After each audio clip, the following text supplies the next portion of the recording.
at the same time, once you do really well in a T3 PC league, they start looking for more organization. So frankly, hope not, but we might lose that team here soon. But as of right now, we are currently in the making of an NA PC team. It's looking pretty stacked right now. Hopefully, much that team will be launched. Any players you can give us so far, or you don't want to give anything away too early? Man, that's all secret, man. Can't give you all my details. Come on, I keep man. it secret. All right, Nope. fair enough, fair enough. Okay, and then what I would say is, do you have any other teams in like any other games, or are you What do only you mean? the R6 org? You know, or do you have like a COD team, like a So we have an any? Overwatch team that's currently in playoffs in a league. They're doing fantastic. We're currently in the works of an Overwatch, not Overwatch, sorry, Rocket League team, and they're currently competing. We used to have a COD team. As of right now, they're on hold because we want to. With our COD team, we really wanted to expand them to a LAN, but currently our focus has been on so much other things that our COD team's talent is getting wasted online, and we really want to send them to a LAN.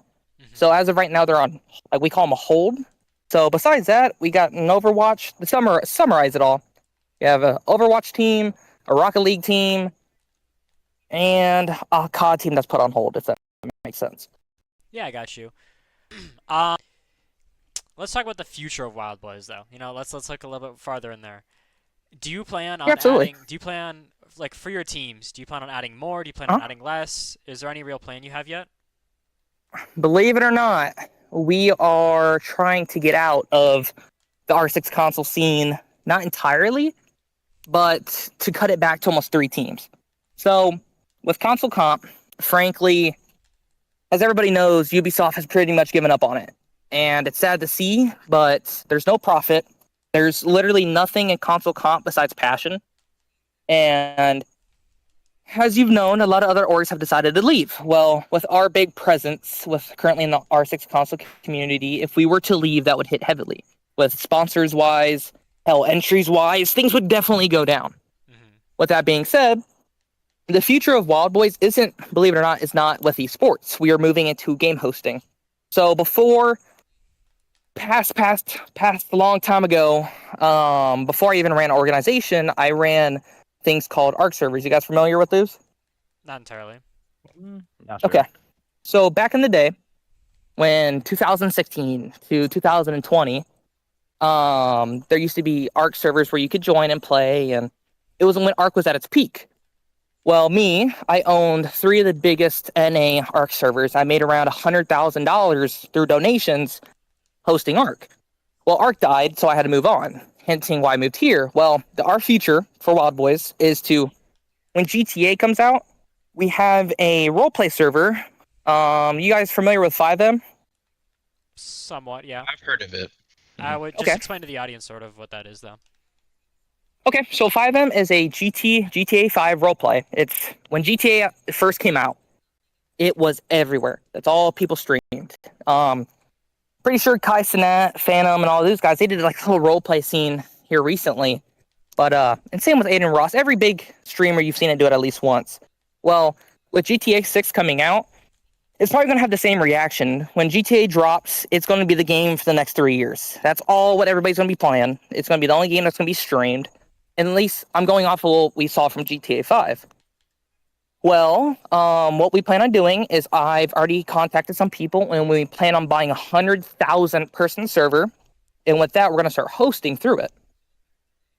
Okay. So with GTA, we plan on making a huge profit through the 5M community, expand into ARC 2, and expand it into different games through game hosting. And then from those profits, we'll relate it back to console and try to sponsor more, make bigger prize pools, and make it like an ecosystem, if that makes sense. Like kind of like a economy, you know? Okay, yeah, I get Yeah. you. Um, Yeah.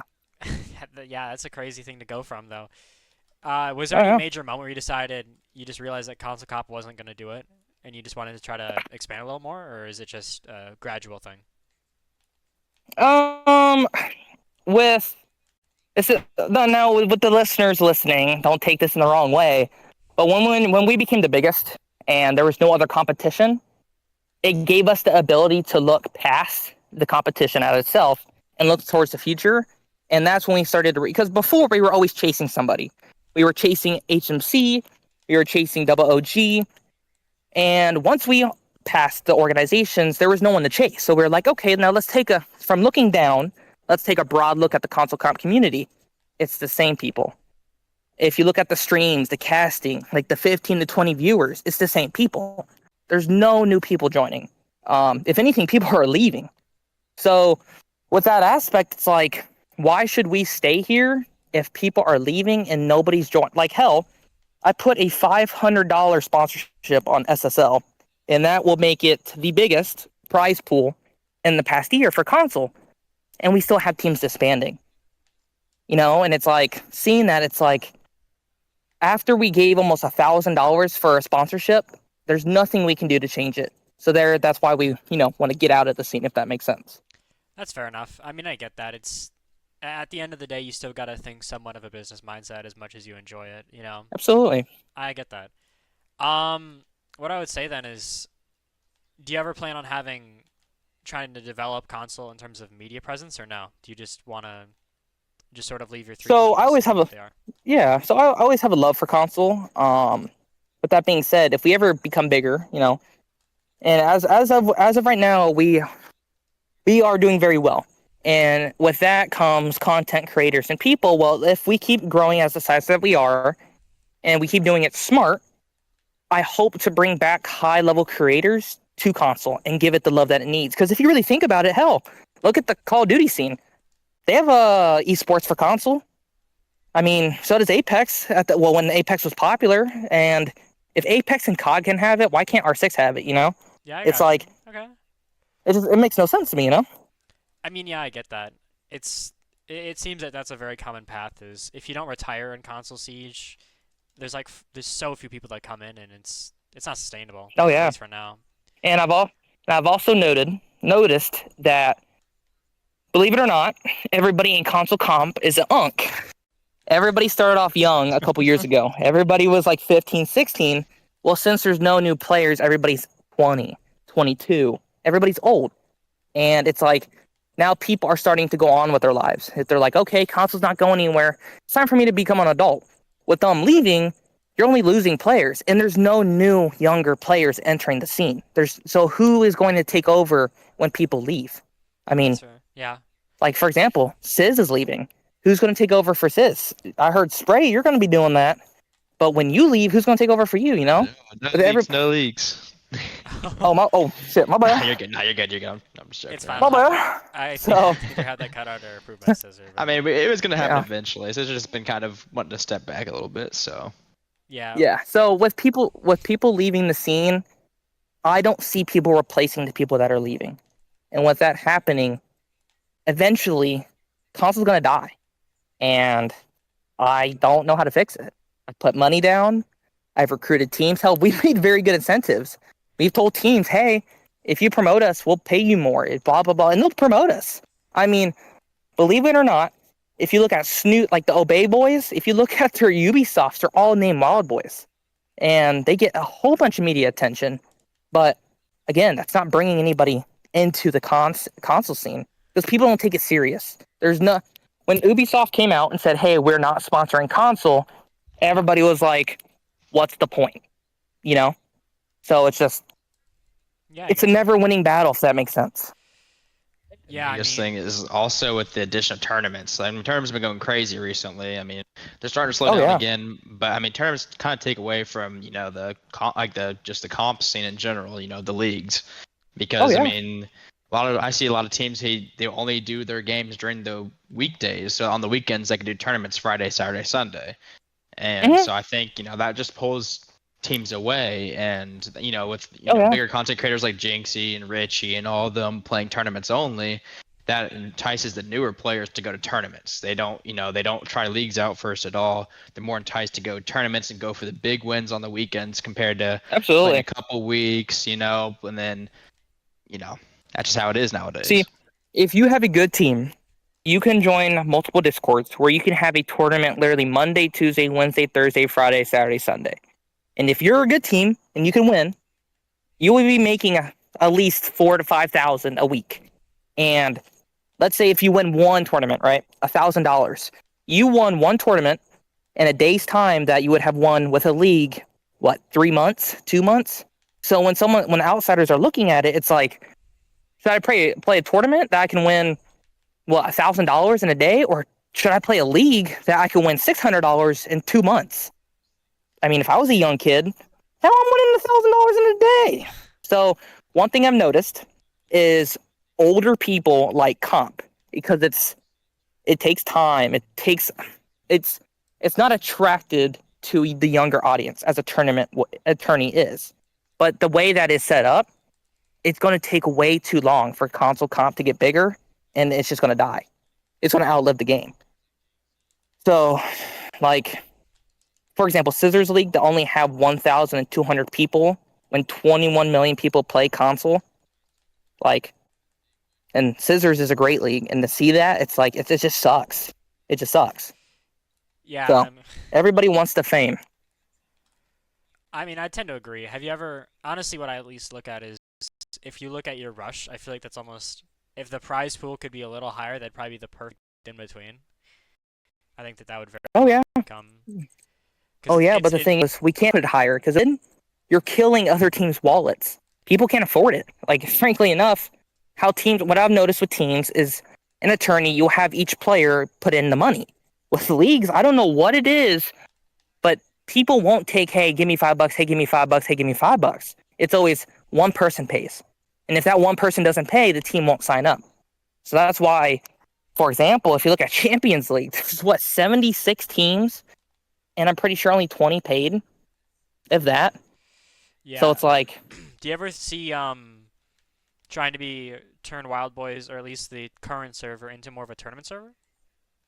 So we thought about it, but with our future into game hosting, we thought it would be too much of a responsibility. So we made a current league called THL. It's a PC league, and with that, Wild Boys Rush, it's too much. We don't want the main server to be overflooded, if that makes sense. Yeah. Because we don't want people joining just to play a tournament. We want them joining to enjoy the organization, if that makes sense. Mm-hmm. So with game... Go ahead. Go ahead. Oh, Go ahead. Okay. Talk about Wild Boys Rush and stuff with your leagues. So when tell the viewers to know a little more about that? When your league's starting up again? What's coming up with that? So we're currently talking about sponsorships. So as you said before, I can't leak anything. So once it becomes official, we'll announce it, and then you'll know then. But as of right now, I can't give you an answer. All right. So that's fair enough. Okay. And then. Oh. This is more of a, do you think that, like, have you ever, in terms of, like, the actual money that comes in, how much of that is from, I suppose, how much of that is from console, if any at all? Actually, all of it. It's coming in from console right now? All of it. Yeah, all of it. So, for example, if Obey wins Scissor League, right, we take 20%. So that's $200. And then they just won Champions. Let's say they won, again, another $1,000. That's $200. So that's $400 in a week. So we also have sponsorships. So people will pay us just to pay us. Like, just to say, hey, we like how you're doing things. Here's some money. And use it as you can. And then with our ownership, we also take a percentage of every owner of Wild Boys. So, for example, I'll pay 60, Toxic will pay 60, Knight will pay 60 bi-weekly. So with everybody paying money into the organization, it keeps the organization afloat, and we also have our own bank account that has savings for the organization. So, for example, in the future, if we want to sign a very good team, we've been doing this process so long that we'll have 10,000, 20,000 if we keep saving, and that 20,000 will allow us to sign a very good team for a year. And with that very good team, that gives us the ability to expand in whatever. So as of right now with console, we're only paying 2 teams. We're paying CC and Obey. With those 2 teams that we're paying, it allows us to save a lot. Well, we're going to go live a little early. So, game chat is open. It is being streamed. I just need someone to actually join game chat. It's not that hard. It's one man. But apparently team captain can't hit one button to go to game chat, so... Instead, we twiddle with our thumbs. And then whatever the fuck this is. Man. Wait, what? Don't tell me I can't.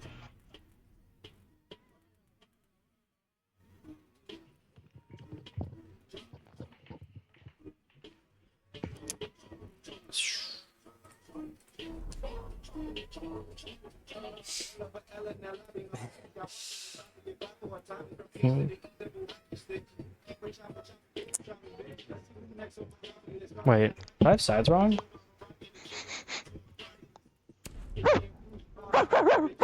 Good talk, good talk, good talk.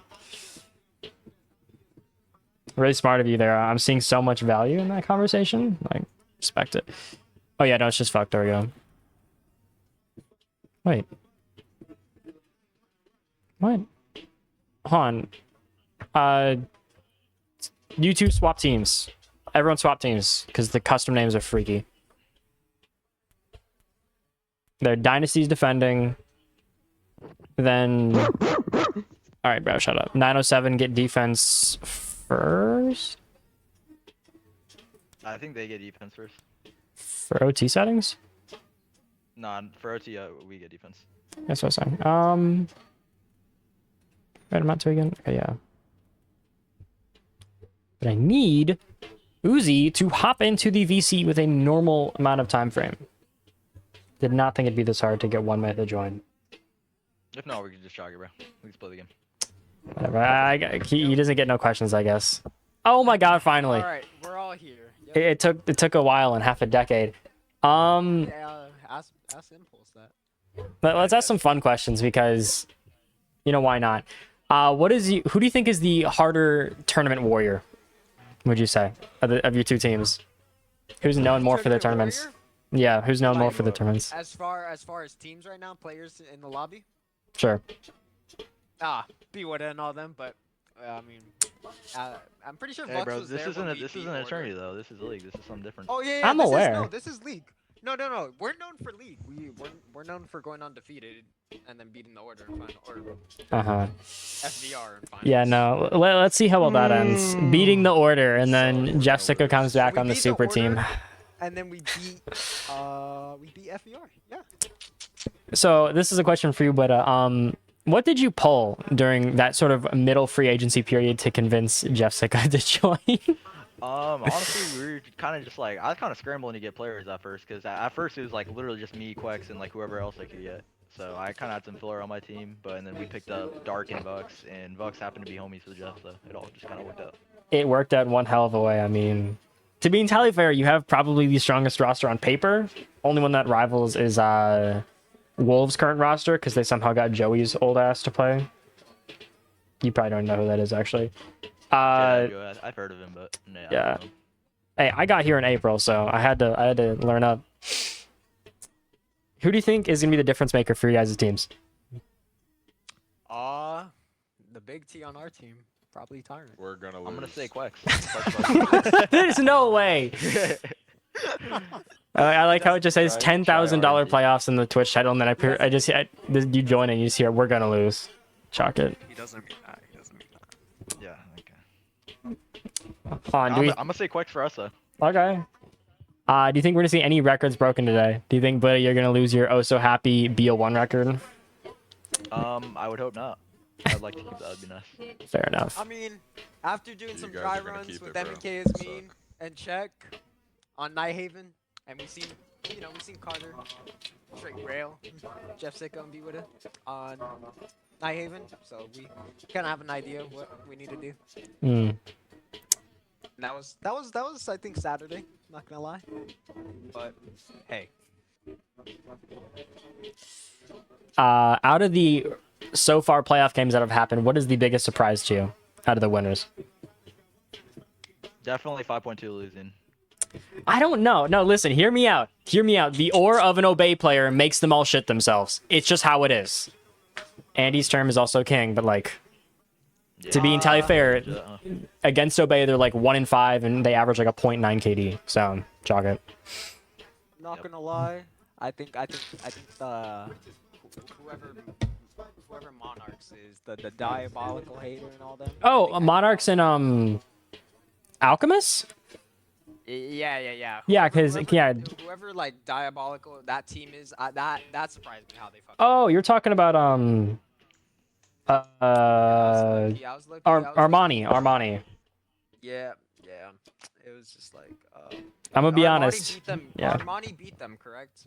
Armani Did they? they beat Diabolical Hater and all them, right? I want to say yes, and I casted this game yesterday, Yeah. but I'm pretty I'm sure. tweaking. I'm pretty sure I seen them lose. Yeah, but they the won win- 2-0. The Yeah. win when they won against DCAG and all them. That's what I was like, bro. I was like, interesting. Yeah, Monarchs beating Alchemist was hilarious because you just got to watch the worst team, or what was supposed to be one of the worst teams in playoffs, beat the shit out of DCAG because apparently he sucks in playoffs. Not my King Andy though. He would never. He averages like a 16, 2.4 KD and a 17-4 entry. So does what? No, he's statistically the best player in the entirety of playoffs ever.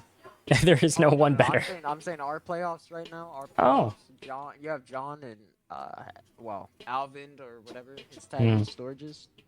Them two have not dropped double digits in playoffs. Every playoff game they've dropped double digits. I'm interested to see these teams because it feels like it's going to be. I don't know. I'm interested to see how we're going to see the players outside of if Popify plays. I'm excited to see how like the newer players. So Dark, who is technically a rookie to league, he is a role player. Fuck. Why do I have to? This is why I gotta have notes. I normally have notes, and I'm sad because I lost my notes. I normally have like 4.5 pages. It's a long list. Some of y'all have way too much experience. X9, who is he even play anymore? Is X9 dead? I'm not sure. I haven't heard from X9 in a while. Yeah, he died. He got hit by Okay, a yeah, I thought because I'm pretty sure I thought I saw his ass on Rust, and I'm pretty sure he hasn't gotten off Rust. He's kind of into it.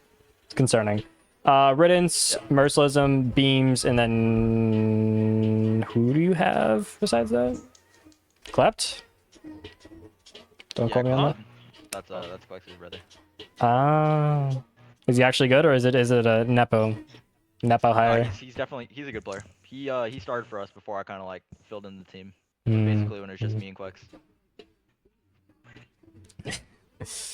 It'll be interesting. I don't know. I'm excited for this game because Dynasty, please give me a good game. I had one of the weirdest games of all time yesterday. I want like why is there 6 sides? But I want to see, a couple of infinite overtimes. I want to see some of those. I want to see, a 20 bomb at least once here. Totally doable, trust. What are the maps again? We low-key forgot. Night Haven, Cafe Club. Cafe Club. Dynasty is this is their second best map. Cafe is their 4th. Night Haven is, or not, Club is like their 3rd. 907. It goes. Night Haven is their 2nd best. Club is their 1st, and then I don't remember Cafe. Our stats. It's your guys' map win rates, costs, everything average, and I have a ranking that I'm supposed to remember, but I'm pulling off ahead in math, which I don't want to do. I'm on summer, man. There's only so much I'm to remember. All right, where's his team at, bro? That's what I'm saying, bro. I'll get him in 5 now. minutes. 5 minutes. All right, we're gonna go back to party chat. Nice talking. Cool. Dynasty on me. Dynasty on 3. Oh yeah. 1, 2, 3. This team sucks. The self-sabotage is crazy. Oh, ranks are messed up. I know damn well because I know Guida is actually a rank nerd. I know you're in the mines. I don't know why. Sad days. Well, we got a little bit of time. We can at least have our map intros here. You know what? You do love it. You probably seem to play a little bit too much in playoffs. It's Night Haven.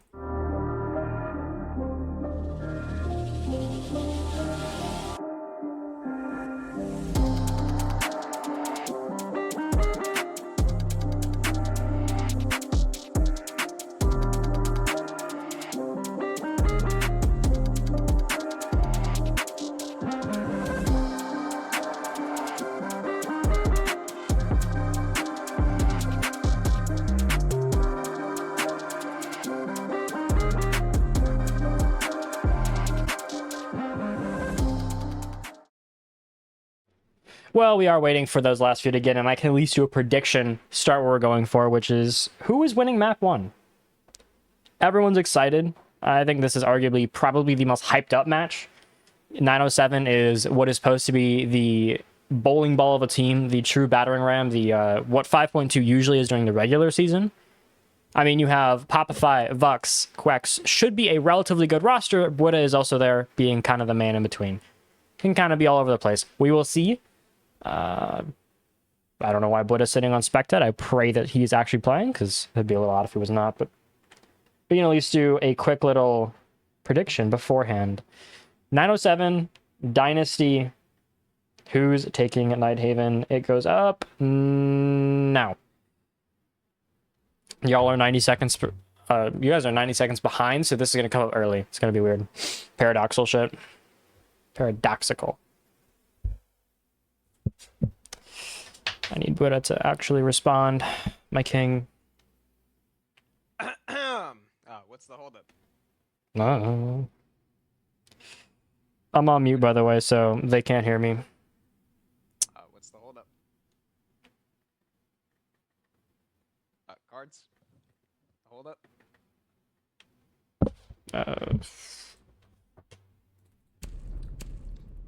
This is interesting.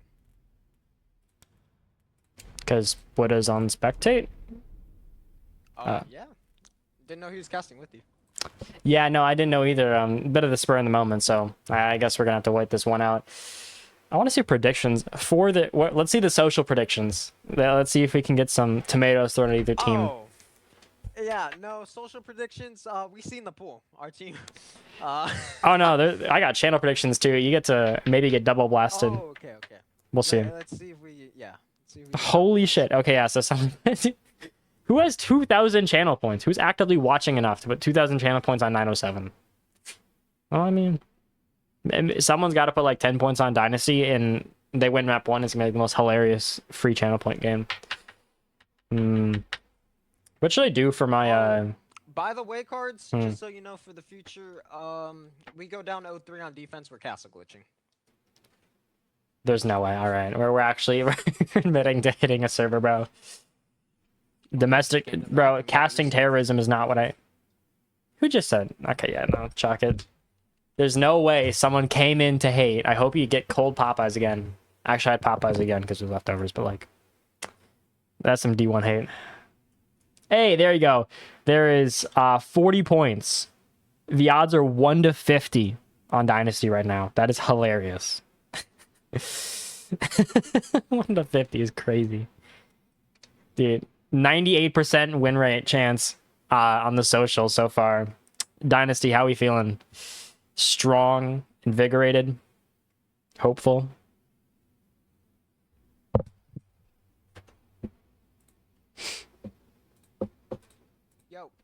Yo. 1 minute. What do you want me to do? Well, do we get a free map? How does it work? It's 14. None of you guys got all the way in until like 7, so no. Oh, okay. Right, there we go. Ready. Start it. If you either you lose, I'm gonna crucify you alive. Bye. Let's run this shit. Come on. Excitement. Hating. Both of these teams actively do hate each other, I think. If so, it'd be entertaining. I have my doubts. But either way, we got ourselves a game, and that's all that we want to see today. A beautiful game. Because when in doubt, let's see some fun. Fun times, happiness, maybe a little bit of luck in there. You know what? Fuck it. I'll make Shady mod. Let's have some fun. I mean, I'm gonna regret this so hard. Why the hell not? How do I add as mod?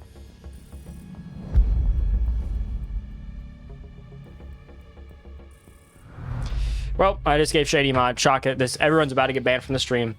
I'm pretty sure I feel unsafe as the streamer.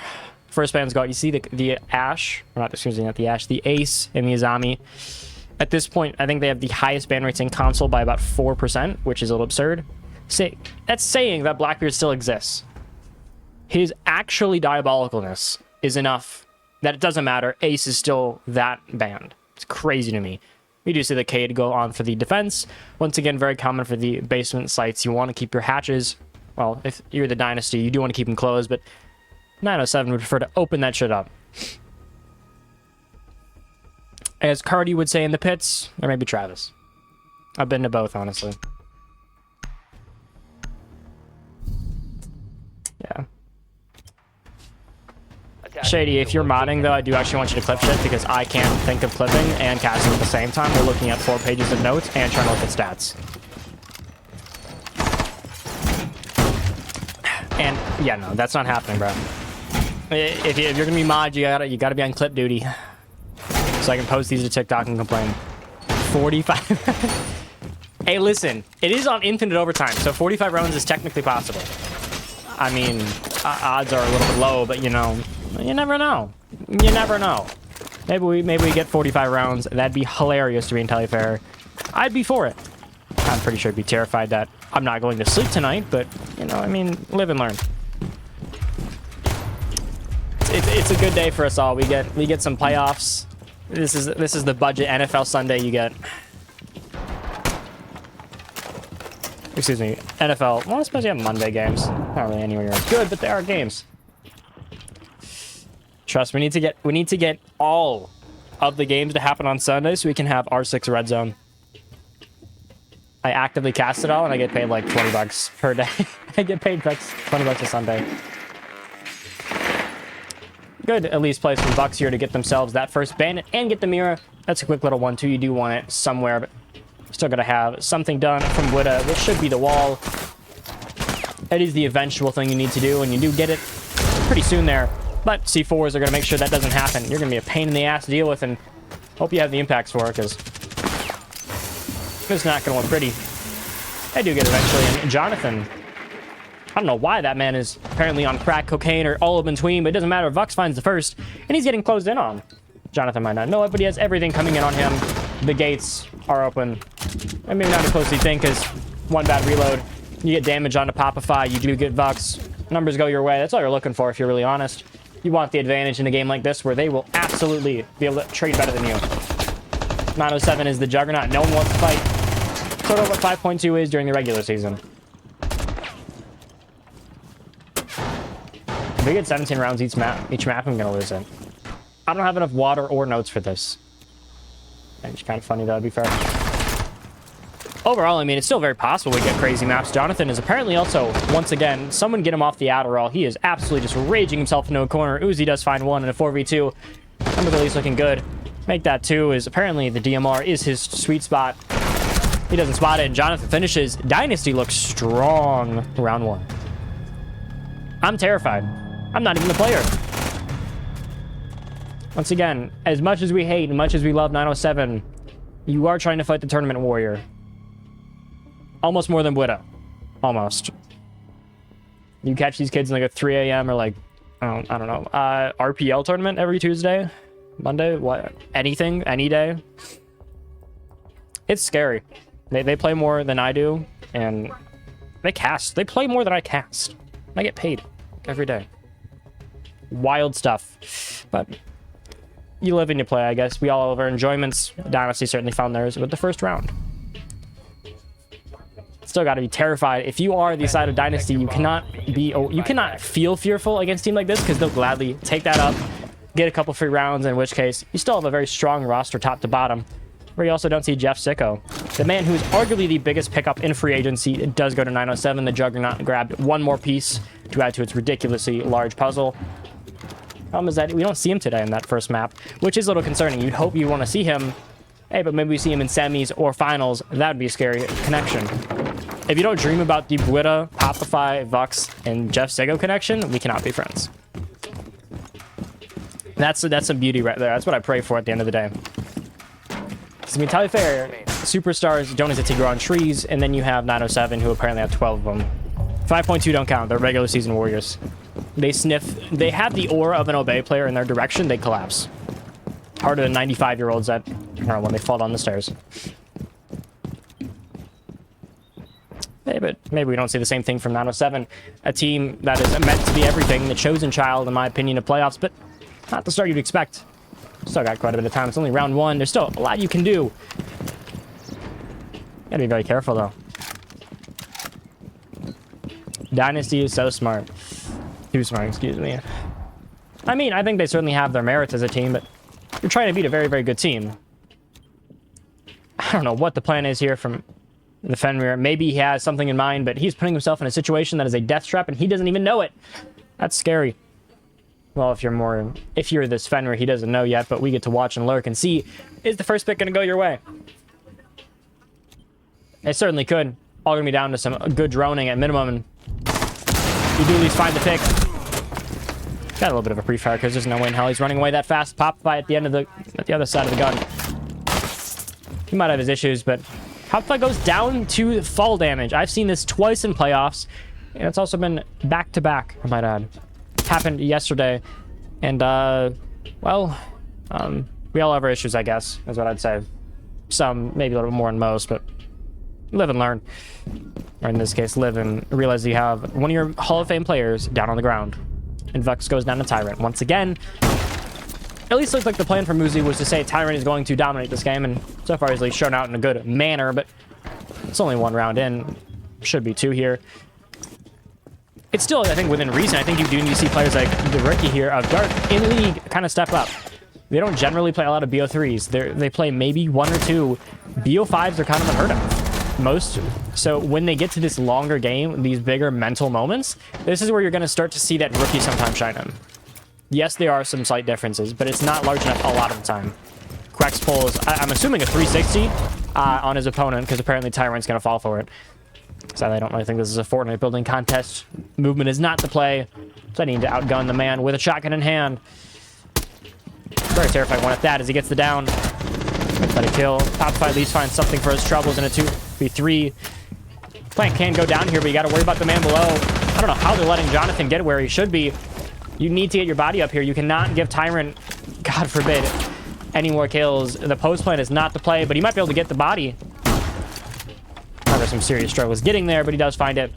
This also means that we're going to see a post plant 907. But you have to go for the drop because apparently Jeff Hardying this is the way to go. Proven not. One finds a kill. And we end in a very, very normal way, I think. Hey, abnormalities aside, both of these teams are very, very good. They're very known for their tournament play, but they still have a lot they can bring to the side of the table. And you got to remember that. We could very well see a lot of different strats. I think that's going to be a fun part, is uniqueness, different styles of play, and this should be a more aggressive game overall, as both these teams are based in tournaments. Those are always normally leaned towards aggressive, aim-oriented play. Could certainly benefit both teams, because it's really just a who outguns who. Just, I think, some more improvising that can be done from the side of 907 overall, but as known as being a little bit better with his team, better chemistry, minding an upset. We're not even the right game. Wait, what? That game ended. What? I feel like this is gibberish I'm hearing. Hey, but we'll see. Overall, I mean, stats-wise, nothing has been super crazy sticking out. You have Popify's with a 2.21 match rating, something out of a fairy tale, but we're also 3 rounds in, so maybe it is. I would not put it past any player of 907 to not go nuclear and have a crazy-ass stat line. Once again, this is 907. They went undefeated for a reason. And unlike 5.2, they might actually have some potential with that undefeated season. Pretty sure I have more trust in the Vikings to get it done than literally anyone on 5.2. We'll win again, Pops, they say after the 13-500 season in a row. Maybe it's next year. Skull. But back more to the important part of this game, which is the actual players. There's at least some good entries being spread around and being mostly controlled by 907, which should no one's surprise. They might have their issues inside and out at times, but they're also one of the best entry teams in the league, going, if I'm not mistaken, around a 72... not 72. I don't remember the numbers, but they only lost like 4 entries in the entirety of their regular season, which is a ridiculous number because I've seen that happen to one person, but you live and you learn, I suppose. Sometimes you just live and learn a little bit too fast.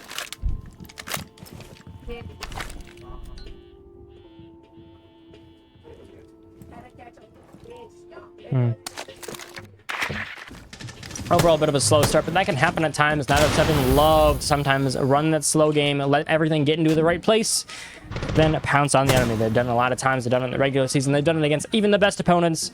No reason it can't happen tonight against Dynasty, where we start to see them slow down a little bit, go to a little bit more passive play style, waiting for that one moment, waiting for the gap that they pretty constantly find, to be fair. Thank you for the follow, Shucks. Apparently we got some other opponents in here looking at their players. See Dark and Quacks find a quick 1-2. Dark, the newest player on this team. I'd say you're going to see him as more of a role player. Talent finds at least one. Try to keep the numbers close. But if we're going to see Dark pop off here, we're going to need to see him either excel at his role or go at a level we've never seen, which is outside of it. Vux finds another. Don't give him the S2012. There's a reason to use it all the time. He's going to find every single pick he can get. Quacks grabs one more. Once again, I think you're starting to see the steamroll and the momentum of 907 start to carry itself. This is where you run into issues. You cannot give them too much momentum. Also, if you join late, yes, there's going to be mid-roll ads. I can't do anything about that. Watch them during the map breaks, folks. I can't do anything. That's why there's map breaks. Y'all get ads, so I don't have it mid-game. And then I can do production and notes because, yes, I have notes. Not Chalkit. Just Dokkaebi and Mira, once again, very standard bands, very cream of the crop, expected at this point. I think the eyes of Dokkaebi are a little bit more interesting. Oh, it tastes like shit. But the side of Dokkaebi is certainly more interesting because we see a lot more from other bands. We normally see a Monty, you could see a Thatcher, you could see another hard reach brand like the Thermite, try to make it slow. You don't really see the Dokkaebi. It is still a good ban on Nighthaven. When you ban it, you do generally have a higher win rate by I think about 5%, 3%, something in that lower range, but it is a viable ban, and it is not bad by any means, but it is irregular. I think that it's fun that we're going to see something like that pulled out from Dynasty. I think this also means that we're going to expect to see a very hard and aggressive roam from Tyrant and Uzi. To no one's surprise, they love to do it. They love to try to run over a lot of the teams with their hard roams and delay as much time as they can off the clock. But you're doing that against one of the best teams we've ever seen statistically. That is a very bold strategy, and I respect the play, but I question the efficacy of such things. You're trying to roam against teams that are great at roam clearing and some of the best players in the entirety of console. 10 seconds left. Glazing aside, there is statistically a reason Buddha has won a BOGO 4, and his team is still considered one of the best comp teams almost every single week and Sundays. They might not win all the time, but I think they have pretty consistent top 5 placements. If I'm not mistaken, they're one of the best teams at placing those top 5s, top 10s. There's a reason they got the BOGO 4. I think it's only a matter of time before they find much more success on the attorney side. Shots aside, which apparently seems to be quite a few. And a miss of a Brava drone, surprisingly not. It's a crazy thing to see. You do at least see the wall. You see, once again, Jonathan aggressing onto this. I don't get why, but he loves playing aggressive towards that angle, and he loves trying to, you know, force a bit of a surprise moment, finds him something, but really he's getting the Lucifer troubles here. Brava. You have a lot of drones coming up one area here. Quick little 1-2. Dark and Vux both have their Twitch drones coming in to cause some chaos, both mechanical with Twitch and more technological with yourself, some Dark. Once again, they're very commonly playing drone ops, not normally 2 at once, but too much intel is never really a bad thing, and it's not a really common thing we see, because the drone economy of 907 is generally very, very good. But it's always a good thing to have more intel, have more to work with. So it's never like something you're complaining about. Quex finds what should be the first, a very, very slow start so far, as both teams sort of just get their footing at a little bit of a slower pace today. That can always happen with teams, and we've seen it a lot in rounds like this. Impulse at least ties it back up, which you want to find Witta. Problem is most of the utility's already gone. The lurk is already coming, and you might not expect it. However, Vux, Impulse do trade shots. No one gets the clear winner of that fight. Still a pop fight on another front, also fighting his way in. And Quex on another. Very split push, all 3 bodies, hoping to find something. Vux at least finds one with his. There's a lot of pressure coming towards him. Popfy is looking for a swing here. Probably see if he can find 1 or 2. He's trying to systematically clear, get himself some better angles. You at least get the down. Vux finds 2, and so far he seems to be the driving force, but taken out by Uzi. Once again, no team can feel too safe. Quex finds another one. This man on the Ash is insatiable for some kills, but in a 1v1 it can still be very winnable. Both teams are very low. Aggressive swing, and gonna come down to a pistol out of all things. Gotta be perfect here as And the room for error is bar none, and you really want to get the round here if you're Dynasty. You don't want to give too many shots up. Cannot let a team get too much of anything. Uzi, though, long-range warrior playing up the Charlie Worley method, which is use that Legion shotgun. Gets an even 2-2. When in doubt, expect it with the Legion. At this point, it's more concerning, and not Charlie Worley did popularize it in a league, at least. Yeah, I mean, there's only so many people that can rock the highest global KD, which is a 1.7 during the regular season, with a Legion shotgun mostly being the reason for that.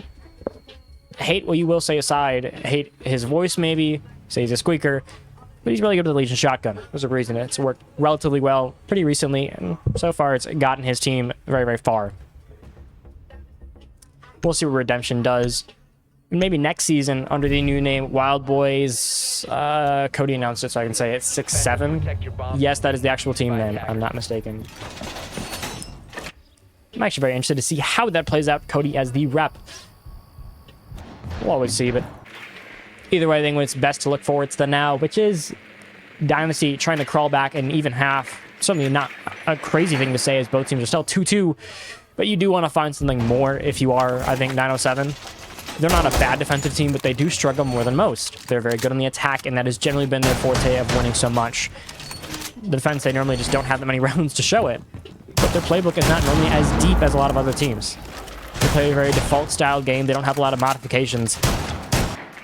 Could cause some issues long-term, but I think Nighthaven is also one of their stronger maps, so it's not something too crazy to worry about. Okay, I just can't see my data center. That's cool. So far, the best trader is... Excuse me, I did not expect that one. 8-3 in trades, +5. Jonathan.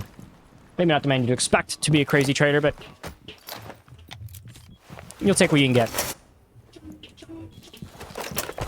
Also got a good bandit trick if you hear Buida loses one of those charges. Impulse surprisingly playing in sight, not only the man to do it, but just a fine bandit tricker as any. At this level in League, normally almost every single player can bandit trick. Pretty sure it'd be more concerning if you could not. You have all your players, I think, getting into these positions. They're trying to find their footing, find what is supposed to be a first pick, but I think every team wants to go very slow here and kind of just pace it out. Jonathan doesn't even have to do much. He just pre-aims and catches a bit of a freebie. Maybe he's going to find Vux, but apparently not. He's got the better reaction time. Now Uzi on the vending stairs is going to be the man to shoot down. Might be able to find if you're Vux, and he does. Look way at the wrong time, but overall, you're doing what you need to. Still got to deal with that smoke upstairs, or at least on that first floor. Aggression from him gets Buida. You're still going to try to find Dark here if you can. Get yourself a pretty hard advantage to lose if it happens. He does, and the roam here so far from the side of Kitchen has proved to be very fruitful. Kitchen jokes. Not always going to be funny, but you take them when you can get them. Vux is now going to have to ring around the Rosie in a very unsafe situation, but taken out by Tyrant. Dynasty 3-2. I think there's a lot of thinkings about what teams are going to be in this game here. 907 is known as the better team statistically. That doesn't mean you should rule out a team like Dynasty. 907 is still the best. Yes, that's what the stats say. That is what general opinion says. But Dynasty is not a bad team. There's still a very, very big way for an upset to happen. And I think we can see it with more creativity on the IGL. You need to play more oddball. You need to play these weirder ops and strategies, which is what we're seeing. We're seeing a Pulse play upstairs and aggressive. We're seeing roamers that aren't generally roamers on this lineup. We're seeing Impulse slide back, and it creates a very different lineup than you're usually going to play against. It's not the same thing you're used to. And if you did study at all in VOD rooms, which I don't know how 907 does, but even if you don't, you have preemptive thinkings about a team like Dynasty. And they're kind of trying to throw that out the water here early on, make you second guess every single move. It's a very smart one. I think it's going to work out very well and could very well catch them a very fruitful 4-2 half. I think this, if we do see a 4-2 half from Dynasty, it's going to be a little bit iffy. 907 is a great team, but not exactly known for their defensive endeavors. Not bad at it, but I think not at the level you'd expect for a team like this. They're just dominant as hell in the attack, so they never see it. You never see anything about it. You just... You get to see... You know, you get to see a very strong attack and a much watered down defense, I think. They still have something in there. It's not like the tank is exactly empty, but it's not at the same level of a lot of teams at this level. to be fair, I think a lot of teams aren't even at this level. I think there's 5.2 who's at that the regular season, and then I don't know, Wolves maybe. Wolves are great right now, but and they're certainly the closest, but they're still questionable as hell. As you're relying quite a bit on a retired, or a 2-year retiree coming back into play a high role in this offense or defense. And you're relying on a lot of very iffy players who are super hard gun style. There's not a lot of IQ in terms of siege craziness at all. You never know. Maybe you catch channel points early on. Hey, it'd be kind of funny to catch it this much early on. Map 2, I think we're going to see a little more of a plentiful prediction, hopefully. Dark's at least going onto the wall. We're seeing Buddha going to the IQ, which is a bit more into his lane. Buddha's obviously normally used to a hard support, so it's not like it's a crazy thing. But you also do know where the pulse is. You know what he's looking at, which does give you quite a bit of utility you can work with. Because the minimum, you know where he is. You know what he's doing. You know what level. You know he's playing first 4. He's saying, don't go over there with the C4. It's just not safe yet. That's a smart thing to do. The IQ, I think, is going to force... He might know it, but it's going to force this team to, at minimum, think about it and acknowledge that pulse. They can't just try to run away from him. And give them what they need. You're not going to be able to shoot him out, but Tyrant is the one upstairs, the one you're going to have to clear. Apparently, he opts to just fall off instead, because why the heck not? However, he might not know, but there's a lot of pressure coming towards the man. One good drone is going to tell you that, and I think it's all a matter of time. Quex, though, might not know that there's one man below, waiting for his fight. Jonathan does catch it, gets that 2-player advantage you really do want. He might not be able to see forward, but he can also give you the comms you do want. It gives you more if you are Tyrant. You can still play here a little bit safely. You need to find this round, though, if you are anyone on a 907 fan. Dark at least gets one pick, but it's going to be questionable. Excuse me, Popify Dark plan to be the 1-2. Once again, you can hate all you want, but they're still a great team.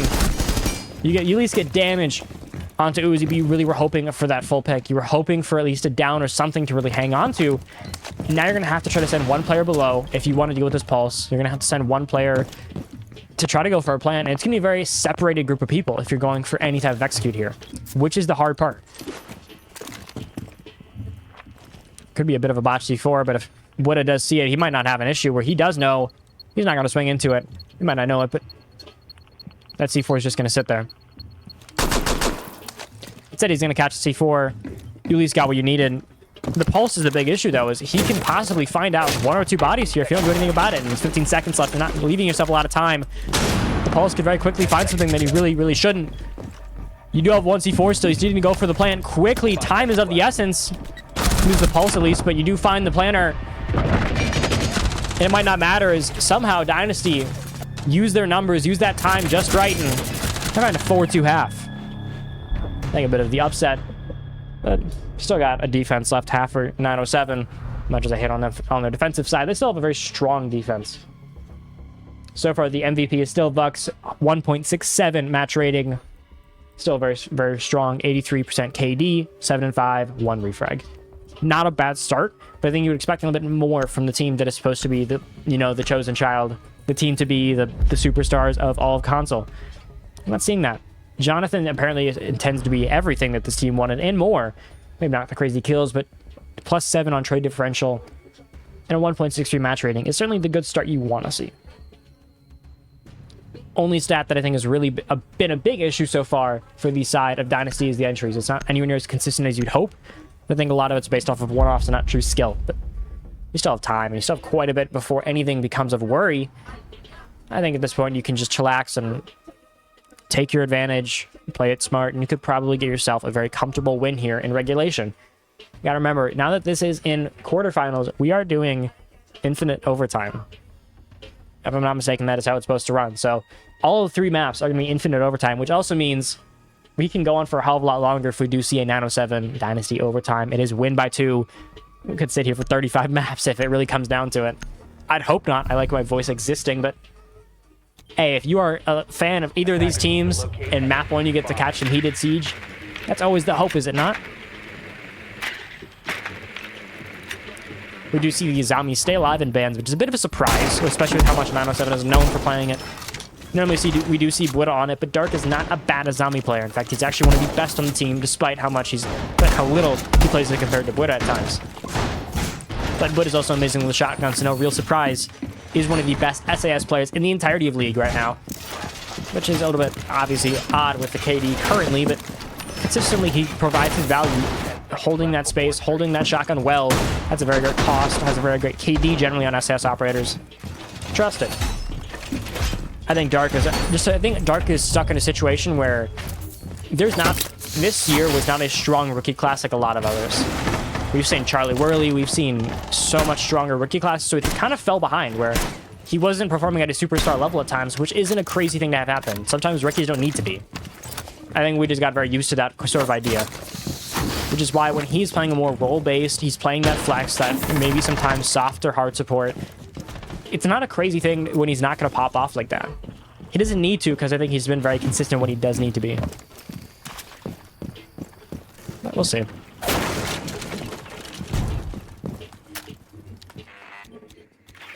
Overall, I mean, I think there's still quite a bit of hate you could obviously put onto a team like Dynasty. They have a lot of issues sometimes with choosing the right execute and taking too long. Despite their aggressive nature, they can sometimes second guess. Sounds about as ironic as it does get, but the team runs a little bit odd at times, and well, it's rough around the edges. You do see, I think, a lot of really great play. I think it's what you want to hope for if you're Dynasty. You want to see that potential all come out tonight in the game that matters most. Yes, I have Uzi out of all people playing. What is the recruit? Not generally the player to person, or the person or player to play it. I think he's sort of fallen to his own here, going 6-3. He's fine with playing in the more aggressive role, and I think that he himself feels more comfortable in a role like that. No real reason that I think they're crazy for not.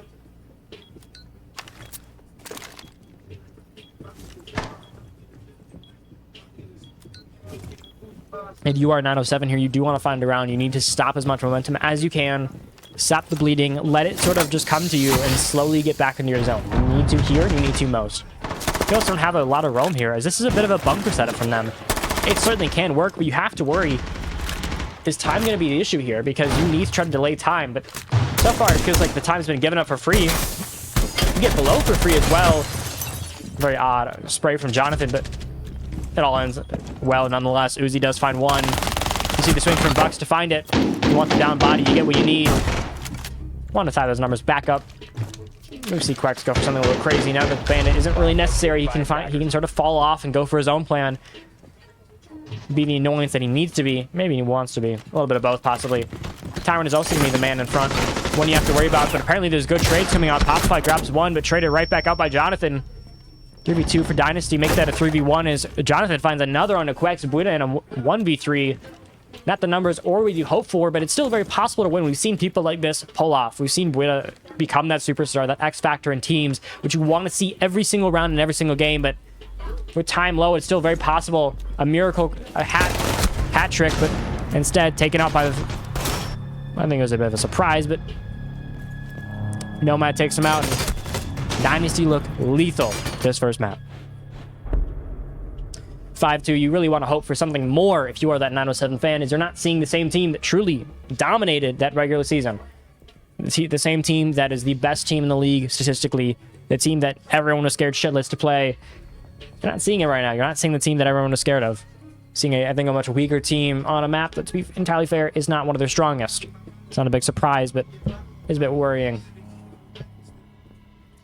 Just as surprised me why they picked it is this isn't really one of their strongest maps. It's strong, but there's better ones on the board. I think that's where I'm a little bit confused with this team, is what was the plan. You're not a big roam team normally. So when you're playing a game like this that is not super roam heavy, but you know a team that's aggressive, why are you playing a map that relies on it so much?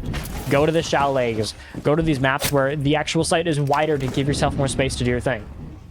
Because if you're not going to hold a roam, you got to hold space in the site well. Instead, you're playing a map that I think is a little bit just, it's a disservice to the side of 907, even though they picked it.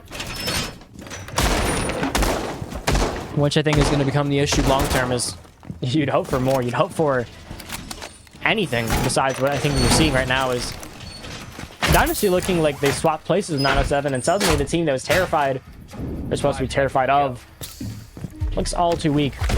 And again, it matters all too much, as this is supposed to be sort of the freshman season for this team, as a lot of these players are either new to league or are new to this team. Buida was only here so far for last season in D2, and probably the biggest improvement out of any player ever, I think, from a D2 to D1 jump up. A dominance at one time, and certainly showed out.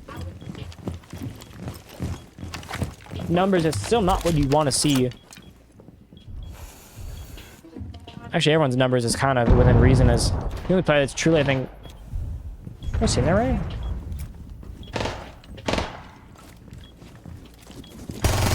Huh. Numbers are off. Well, when in doubt, don't crunch him with a calculator mid-game. You do see at least the first pick. Go your wave 907. You do lose Jonathan, who, to be fair, has been the beating heart of this team. Uzi starting to trade shots with another player here.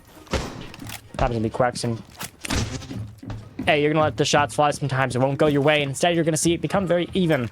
It's not what you want to hope for. You're already down a body. You cannot afford to lose too much more. And so again, the next big issue you have to deal with here is the Mira. With a player downstairs, that could be the best thing, is if you're going to popify, be willing to drop here when need be, sort of fall into a situation where he can just be at the right place at the right time. Instead, Buena finds it. The man normally not on the roam, finding his way downstairs. So far has been a bit of a threat. I think one is more unexpected than not.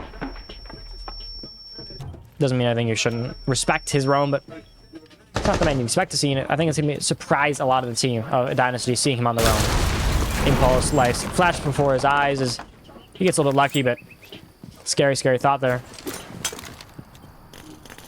Shotgun swing in isn't super surprising, as it could certainly happen. Bucks, I think, plays a little bit too aggressively after the flash, and now you're going to see Tyrant sort of make his move here, hopefully trying to find more. At least get the Azami out of the way to clear yourself for an execute, as it is the plan, but instead you miss on Buddha. Going to give him a little bit more life, a little bit bigger chance to find something more. Just run away. Either way, I think it'd be good for his team. 2v4. So we want to see Dark coming back into sort of what is a much needed role here, finding his occasional picks, finding what he needs, taking just enough to keep his team alive. 45 seconds left. Still have a very strong round here. However, you have one man like Uzi who could possibly walk behind, cause a lot more issues than need be, finds at least one, could make that two. You have a man in behind and you don't know where he is quite yet. It's a scary prospect, as you do at least find Impulse. But you still have one man in the sight, and you don't have a great spot on him. Buddha's going to walk his way up, but it's a matter of time. You need to have your numbers and count in your clock perfect. As if he hears it, he's going to find the damage he needs to, but he's stuck in the middle of two great players. Popify does find it. Some life, some hope. Hey, he hasn't complained yet about how I pronounce his name, so I ain't stopping yet. I ain't stopping yet. If he hates it, he can complain later.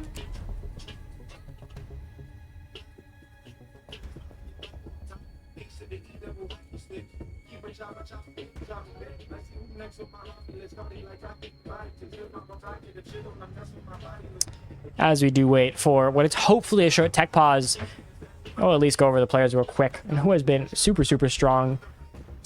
It's not been crazy, but Vux seems to be the man that you need to have, the Hall of Fame player you do expect. The numbers aren't crazy, but I think you got to trust the process with someone like him. 2 refrags is still a lot, and he's putting in his value. But I know this might take a little longer than expected, and we're going to go to a tech pause real quick so we can get everyone just situated.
And we're back after a little bit of a tech pause, as internet can be a little bit of an issue at times. We're back and ready for it, which should be at least a good half here. 907, I think, still have the tools to pull this out, but they're going to certainly have to show more from their toolkit. you're seeing the flashes, you're seeing what you want to see, but I think you need to see more. You need to see at least, I think, a bigger impact from someone like Dark, and I think you need someone like, see Bueta come more into his own. We've seen him, yes, have flashes and hold that space, but he's losing the ones he cannot afford to lose right now. He needs to be able to play his trades and become sort of that leader that we normally know him as, which is a big, obviously, role to fill, but I think if there's anyone for the job, it certainly can be him. Yeah, apparently we also have good connection so far, so if you're tuning in, it should be very, very crispy. YouTube is 1440p, I think, and then TikTok is 720p. Twitch is 1080p, I want to say. Twitch is max settings. I know that. It's maxed out. I can't do any more. YouTube is weird, but otherwise, at least a good start here. What you're hoping for, but I think, once again, this slow start can be very indicative of how rounds can go. Generally, we can see when these rounds do go slower, there's a lot of that can happen on the side. Apparently also Mozzie drama missed. I think a bit of a failure there, but a lone C4, maybe he's going to find you a little bit of damage and could be very close to a pick, but instead, you're left a little unlucky, as instead it's going to be one very low man. But, hey, maybe you can hit him with one shot to the leg to finish him off. Maybe he gets that chance. We've heard a lot of verticality being put on the side of Vux and Popify, both holding it like a madman. Someone like Jonathan, I think, is not really in a great position to hold it, but he decides to go for it no matter what. Still runs in aggression from Dynasty, rewarded with 2 picks early on, as time and numbers are on your side for once. Now 4v3, a good swing from Quex, and Bueta brings it right back, because once again, these games can feel so momentum-based within only 30 seconds. Teams will switch and swap sides. It feels like the aggression can be shown from either one, and it's at a moment's notice, too. Always keeps your games interesting and makes you on the edge of your seat, no matter how odd the numbers or odds look. As I think numbers can only make up so much of an equation with a team like 907. Overall, you at least have the passive kind of play right now where you do have even numbers. I think it's a bit of a shell shock right now for Dynasty. They didn't expect to have to deal with anything close to even numbers, being up 2 men. That wasn't a really big expected thing at all. You do at least get the wall if you are Dynasty. It's being done, and Uzi and everyone's sort of getting into that position where they're ready to make their move, but it's all going to be down to what should be a very, very odd execute. Is you might have numbers even, but I think time is going to be the all-knowing factor here. Is if you don't pull that trigger fast enough, you don't go down fast enough, it's going to really bite you in the ass. Maybe sooner than later, as all the players are all ready, and I think the only one that's going to be a big X factor here is maybe Alvin. I pronounced that so wrong. Forgive me, my friend. But you at least have the pings here. You know what's going to go on. Uzi is upstairs trying to find something. They have Twitch working his way down. All within due time is one good lurk here could catch it all, but instead it's going to be a bit of an odd prance around as everyone's waiting for their moment. But the issue is you only have 15 seconds left. You are Dynasty. Time is going to burn you down. Once again, the all-knowing clock is going to seem to be the biggest issue, as you won't be able to do anything about it. You find 2 picks. Quickly, Dark finds 1. Alvin with another. God, I can't say his name like that. Bueta at least finds a 2v1, and this one should be all but over, as you might have started shaky, but you look all but coming back into your own as Quex finds the last right before the end of the day and the game. And now you go to what is, yes, you do have a 1-round advantage, but I think the momentum has leaned all to one team. You had a pause, you had everything that should have been yours, and instead 907 looks stronger than ever the longer you let him on this defense. I think this is where you need to take a timeout. This is where you need to do something to ice the clock and get rid of that momentum right now. A strong rounder, a shield rush could do it. A timeout could do it, but you need to show some type of force. We see the Blackbeard ban and Fenrir as well. And you got one Fenrir kill, got into the heads of them. Maybe I think of a bit of a blunder of a ban, because you're going to leave the Azami wide open for play. That I think is going to cause more issues than not. Blackbeard is always a great pick, in my opinion. It gives you a little bit more space, and it gives you some safety, which is always warranted. Who doesn't like feeling a little bit more safe when you don't have a shield running 10 feet and about to bash your ass? Always safe. Safety first, folks. Overall, I think the numbers still kind of tell a tale where everyone is so close, but some players are pulling slightly ahead. This one happened to be Tyrant, because apparently he's once again on something today. As Uzi has come back into his own, being a little bit slow starting, but hey, we like ourselves some risers eventually. That sounded so well, good lord. But, I mean, you gotta work with what you gotta have. You're not always going to have every single player popping at the same time. You got to just make do with what you have. This case is a very, very strong roster. Just, I think they're all at very different points at this match. And I think in a match one like this, it matters so much if you win if you're Dynasty. 907, not so much. I think if you are Dynasty, you are the lower seed, you are the underdog. You need to have that statement early on. You cannot give them any room. 907, I don't think, feel that way. Is they're still supposed to be the chosen child of this entirety of this league. Everything is supposed to be done now.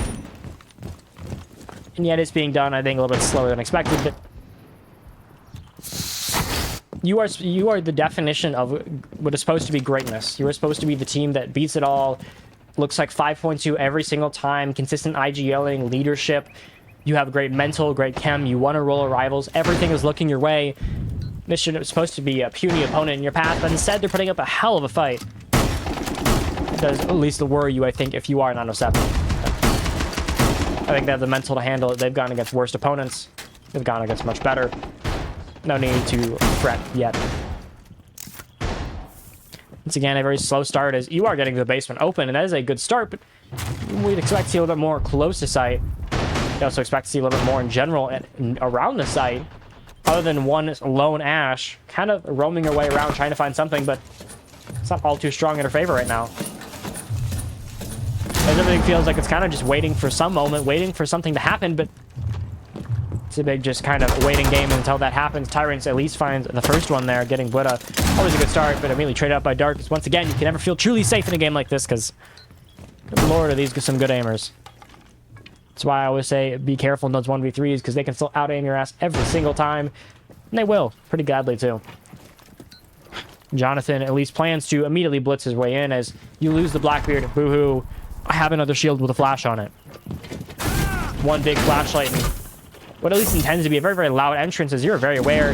You also do have the worst op to go against here if you are the blitz here. You have yourself Quex on the Warden, who can kind of provide the needed alleviation of pressure that you want here. You are seeing at least Impulse grab the wall maybe a little bit later than you'd expect. I don't know what the plan is, but I expect that he still has to play it as aggressively as ever. He might miss the drone here as they just don't drone him. Maybe last second, but he won't be able to capitalize on it. Everyone's just waiting, I think, in a moment to make a move.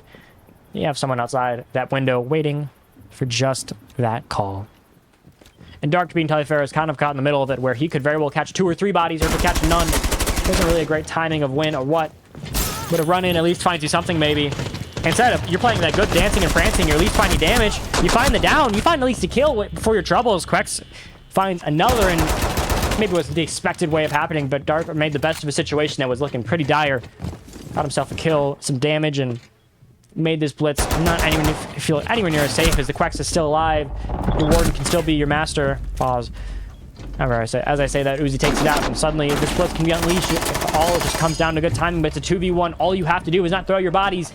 Don't give this man anything. Jonathan should be done here, and you could have a tie game all as long as you do nothing, and 907 pull it back. Once again, you start down. You start what could be a bad half for most teams, but you can never truly feel that way if you are 907. Nothing can ever really be... No, that was Armani Monarchs was yesterday. Armani Monarchs was yesterday. Today is Dynasty 907. 2 banger teams, let's be entirely fair, but very, very different levels, I think, of expectations. Armani and Monarchs maybe they get around in semis. I don't think 907 even have... If they didn't get to grand finals, it'd be a failure for this team. I think that's how strong they are. I think they have expectations on like the Obey level of the... Well, I'd say 5.2, but at this point they've been first rounded and destroyed in playoffs by Obey so many times. I don't think they have that many expectations when they get there. They're just there. But, I mean... I think that you still have a high expectation here from a lot of these teams. And we've at least seen a relative amount of upsets. We've also seen some teams come in and out because of rule breaking, such as Order, which was arguably one of the best teams going into playoffs, with Mason, who is arguably a top support player in the entirety of console. And you have Jeff Sicko, who is to be known to most as maybe not the greatest, frag player or gunner to ever do it, but he's certainly up there in that conversation as one of the best or underrated. There's a reason he's there, and seeing him on 907, was hoping to see him in that map 1, but instead we might see him map 2. Maybe not even tonight. Maybe we'll have to see him in semis. I also think that having a bye is strong, but it's not as strong as you think for a lot of these teams, especially if you're newer and not as seasoned. So a team like 907 might not benefit as much from a bye because they're not used to that break. Might get into their own head a lot more than it helped them, where a team, you know, maybe like 5.2 is used to that bye, is better for it. He also plays the base. We at least see the bandits placed down right at the perfect time. Quex gets it done just close, but this had impulse, so I think was expected to at least do something and sort of fall into a more important role. Has so far been kind of an unimpactful. It's not saying he can't do something. He certainly had Pirate and Uzi being the big driving force with Jonathan kind of grabbing his trades when need be, but just more, I think, is the thing. And at least scan Blitta, which maybe isn't the app you really think about as crazy important, but it is an app you want to have. Scan nonetheless, know that he's there. Problem is that he's also upstairs, which doesn't help, but you do get the down electrical. It could still be a very, very found kill, but it's going to be very close. You have to play it. I think if you're the side of Popfly, you really wanted to find that pick to try to get yourself even numbers, but instead that pick comes kind of, you know, without any major retribution, as you at least get some damage, but this is sponsored by Brian from Wild Boys. Half a grand, if I'm not mistaken. Don't quote me on that.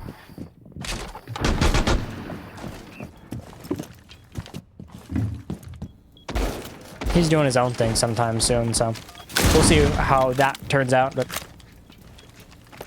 overall, you at least know the plan. You at least know where the Thermite's going to go.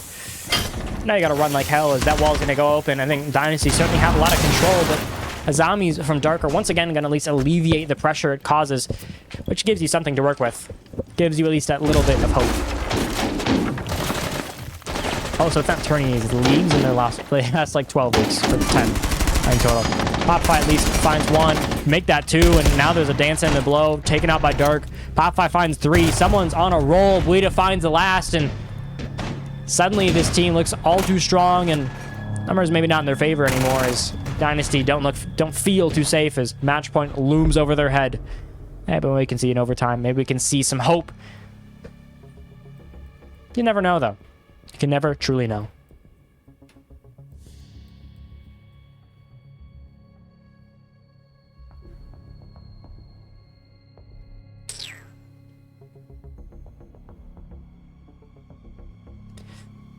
Excuse me. Back to the numbers, though. We're waiting for this little bit of slow picking, surprisingly. Nothing too crazy. Popfly is coming into arguably the MVP of this match, only behind what I'd say is... close to. No, I'm not sure. Attackers need to locate and defuse as many bombs as they can. Honestly, I think that Popfly would be the MVP in most games, and I think that he should be at least considered in that conversation, but give it to Quex. I think the numbers don't tell the whole story for once, and Quex is providing a lot more value as a player, where we're seeing Popfly take just value. He's taking good plays of a lot of trades. That isn't a bad thing. You do need those traders, but I think that Quex is creating his own opportunities more often than not. If it was up to me, it is up to me because I am the caster, he is the map 1 MVP. If it ends like this, but I think Popfly, if he can find 1 or 2 kills here, provide some big value in this round on what could is, I'm assuming is going to be a roam, it could certainly end that way. Where he provides not only a small amount of value, but a genuinely big game-changing, game-winning, you know, level of help. Anything that would surprise me is Dark is jiggle peeking something. I guess aim train when you're slamming them too hard. To be fair, you want 4 straight, so maybe I'm the one hater here. Overall, I mean, I think I'm interested to see how Dynasty, if they can even show any fight here, is this is not that you wanted so much more. Instead, you're losing so much back-to-back, and that comes without a cost mentally. You can't keep the same mental you had 6 rounds before, or 4 rounds before. It doesn't exist anymore. I think you got to see something new from Uzi. Yeah. He doesn't complain, but he also hasn't said anything yet, so that's how I'm going to say it. You got to see more, though, from Uzi, Tyrant, and Jonathan. These players that have shown that, yes, they can hang at the level of 907, but The mental isn't there. The chemistry isn't there at times. And 907 is one of the most consistent teams. Game in, game out. You know what you're going to catch, which is absolute dominance in this case. We see Blood at Quicks find one. Uzi finds another. Plays about that name, and that is how it's going to be. See shots taken. Bit of a miss from Vux, but you at least know where the body is. And Vux does find at the very end. His over-peaking is going to be the end of him. In a 2v4, you need to see something. Make that a 1v4. This one looks all but over as 907 had everything. Well, they had the expectations to win it all, and I think the start that you would never hope for. But now you have one man on IQ that's supposed to be to create miracles, make some fairy dust onto a round that looks impossible, which it certainly can be, but 907 has also overswung. You at least find one, but now you got to find 3 more, and they're not going to be so safe about you. They have the cams, they have the intel, they're going to swing you. Quex does end it. 907 grabs themselves a 7-5 map 1. MVP of this match, in my opinion, does go to Quex. I think that value that he provided on the roam in the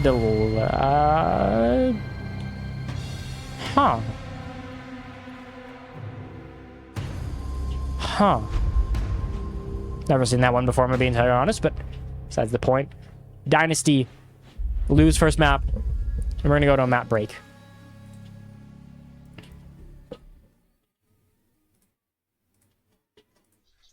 This is Sprays, and this is the Counting Cards Podcast Week 1.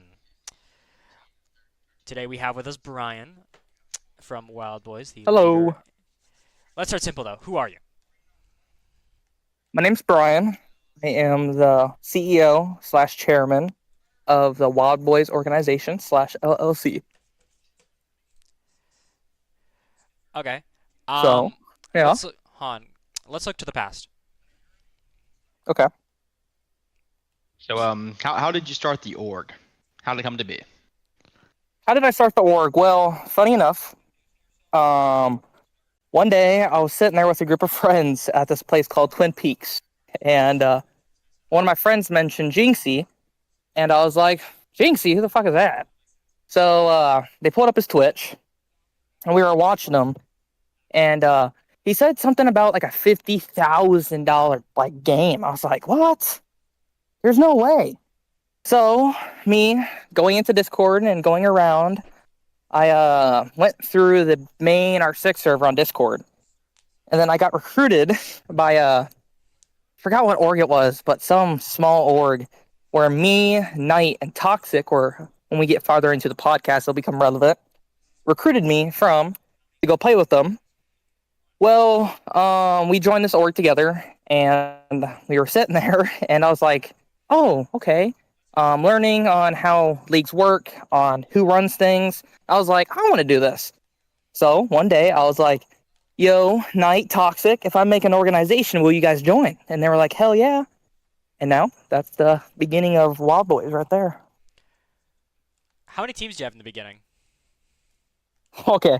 So in the very beginning of Wild Boys, I didn't understand on how necessarily comp worked. I thought as if I get 5 players, I have a team. I didn't understand that you had to have the best of the best, or they all had to be champ. So me, Knight, and Toxic decided to make 23 teams in Wild Boys when we first started. And half the team were coppers, half were like silvers, a couple plats. I think we had 1 diamond for 23 teams. And then, yeah, and then through then, we became more knowledgeable in the comp scene. And now, today, I'm pretty sure we have 12 teams. So to also go off of that, is there like one player or a specific player or specific team that helped you gain popularity? Yes. So, are you guys familiar with the guy named Cosmic? Yes. Okay. So, Cosmic, one day, I was sitting there on Wild Boys posting looking for org / players. I was going, hey, join Wild Boys. We're this and that. Well, Cosmic reached out, and his team at the time was called Code Black, and they were, in my opinion, probably one of the best teams in comp at the time. And Cosmic was like, hey, I have a really good team looking for an org. I'm willing to help get you started and etc. So I was like, shit, help me out. Well, Cosmic, me, Knight, and Toxic all got in a VC, and we talked, and next thing later, Code Black joined Wild Boys, and from there, and we took off like a rocket ship. I think we went from 50 people in our Discord server to 500 in a matter of 2 months. So when I say we skyrocketed, it was very fast. All That's right. crazy. And so you kind of contribute your success a little bit to picking up Code Black and all that, correct? Yes, absolutely. All Without right. Cosmic,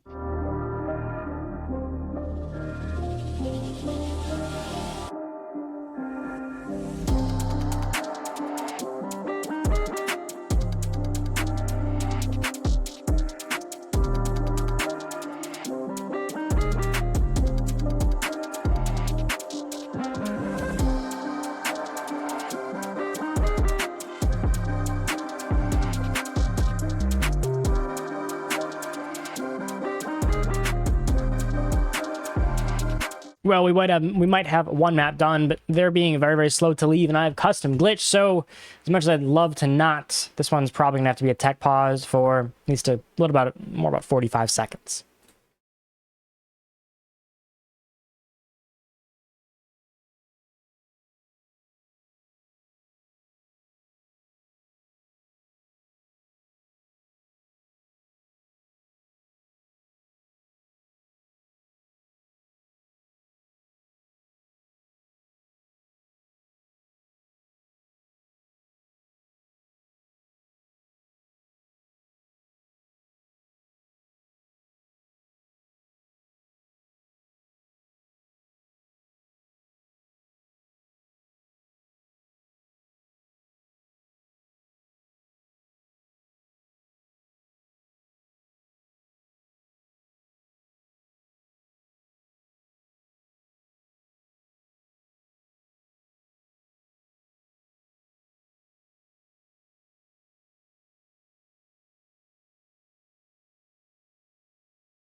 Well, we are back. Maybe not with a full roster, but we'll take what you can get, I suppose. No hot making for today's. No more interviews is we need to see, hopefully, another close one. Is I think everyone wants that close game. Also, I prefer to have my custom map correct as this is in fact not Nighthaven, believe it or not. Who would have thought?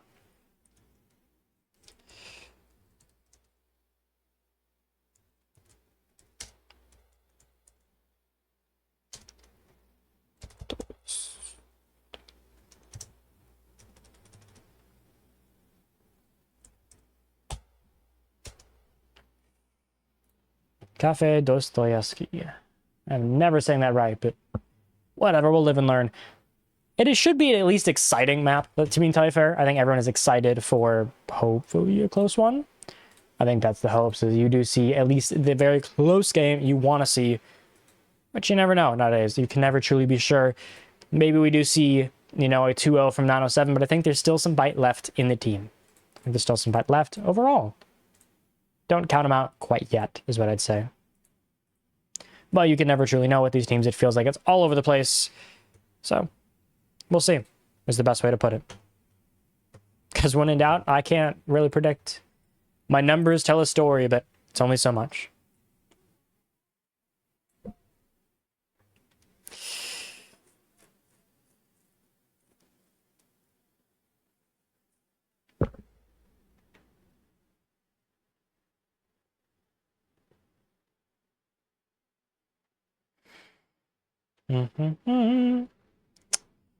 When do we all come back into the game?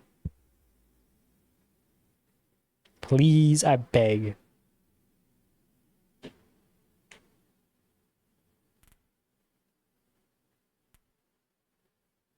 I do need to see them all join. I'd love to see that in my lifetime, within reason. But apparently not. Apparently not. No, you'll see. Well, we'll see.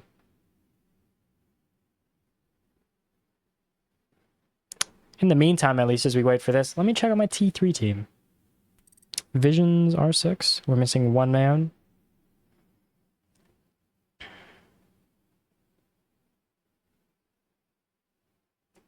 God damn. Hey, we all have our bodies in. Gotta wait for literally just one man to say ready so I don't start this. Then we're good, because I am not the man to start when no one says ready.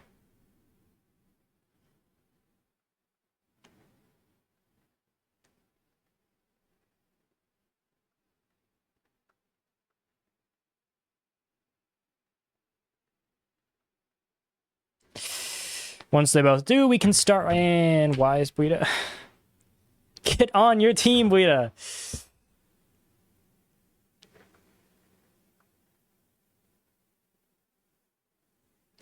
We're baiting at this point. He's baiting it out. There we go. Running. All right, hold up. My controller isn't plugged in. Now it is. There we go. Happiness is upon us as we get a map 2. Excitement. Maybe a bit of a map 3 for lucky and overtime. Hey, I think, hold on, I just forgot. We forgot to reward the first Twitch prediction, which also means I gotta make the second one because we are not doing non-back-to-back predictions. That feels even a little bit worse than doing none. Twitch. Shady, you're a mod. You need to be doing these things. I'm doing it. I'm doing my job, and I don't want to do my job.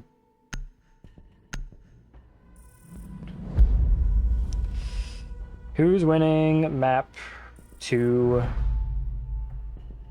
907. Dynasty. 5-minute ban period. Go! On delay. Dynasty 907 should be at least a banger in the map 2 of Cafe. Both these teams don't generally play it that much, but it is a very exciting one in my opinion. You do get to see a lot of strats from even the most aggressive teams. You do see some strategy in between. You see the Habanago, which to be entirely fair is a bit of an odd ban. You don't normally see too often because it isn't really that good here. I think that one's gonna be a bit of a blunder, but we'll see. In the meantime, I gotta fix my audio. But I'm not gonna go to a tech pause because we've already done enough of those today. So instead, you're gonna spectate. I don't know, whoever is interesting. We'll do Dark, the rookie in League. Why not spectate him? Defused by attackers. Apparently not. Top 5 it is.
Anything came back just in time as the man I was spectating Popeye gets taken his head off by Bucks. I'm sorry, Impulse. Can't mix these team names up, or players for that matter. And the man who I cannot pronounce. Well, fine, at least that second. Quex does make sure the numbers stay close, but still 4v3 and not necessarily you want to have numbers even close. You want to have that advantage for the defense because this can get very iffy very, very fast. This site kind of rewards that aggression sometimes. And when you're down numbers, you're going to create more aggression. It's kind of a cyclone of fate. Fate, and it's going to suck like hell if you are anyone. Also, Shady, do your job in mod and get clips pretty, please. I need clipping. My clip king. It's an awful name. You really see drones being done from Uzi. You see the basic plans being made, but it's all in due time, as time is once again going to be the factor that decides all. As this team, Dynasty, can always be slow at times. They can always feel that they're not always on time, maybe moving too slow. And as I say and stumble over my words, Dark finds one, KG with another, Dark makes two, Vux with another, makes 2 on the round. As apparently the entirety of this team is controlled by 3 people. We're just a marionette with... the team is just a big marionette and one person holds half the strings. That's always fun sometimes. And Vux with the absurdly long angle to find the round for 907. A much better start for the team that won it. But once again, I think this is going to be the big thing, is can we see a team like Dynasty come more into their own when everything isn't really looking at their direction? Pull my house on 907 is crazy. You do realize it's 7-5, right? That was the last map. We're putting the house on 7 on 7. 3K. Goddamn. Dynasty's gonna win. You're gonna lose your points, but no one betted for Dynasty, so it's just gonna go nowhere. They're just gonna go to a void. Watch. That'll be funny.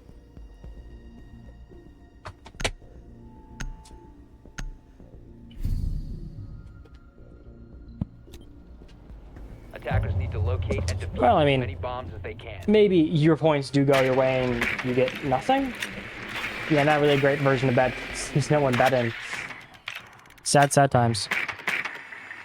On Trust, I'm gonna make a new channel points tier. It's actually interesting. For 20,000 points, or like 40,000, you can come and co-cast with me. I don't care if you're Clippy. I don't care if you're a runner at SSL. I'll let you co-cast.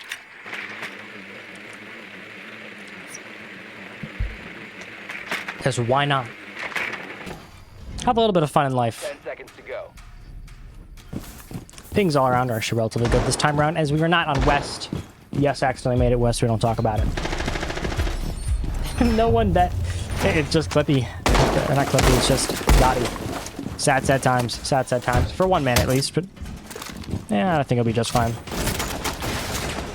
And the wonders you can pull in if you cast 907. 23 viewers on average. We'll take it.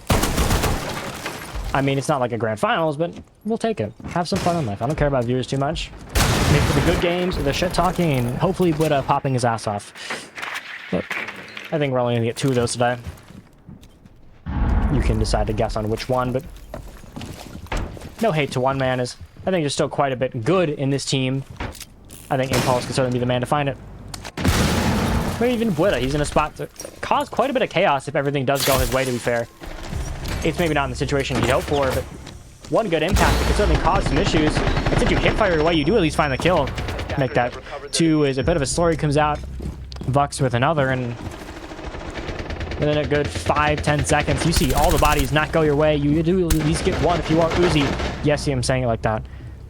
And apparently he is the madman with the glass in hand. He finds 3, makes it a 2v1 where he can still win it, but instead it's a 1v. It's a 1v1. This man is trying to ace for the entirety of the round because apparently who needs anyone's help? You're one man, you're the army, the team captain. Who needs a team, I guess. I mean, live and learn.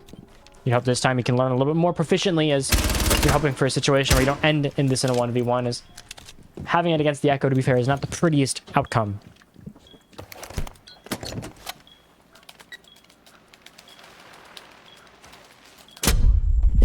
Echoes go out, you at least do see the pressure being applied, and all Uzi has to do here is sit back, let the time wind down, as nothing really he has to have happen.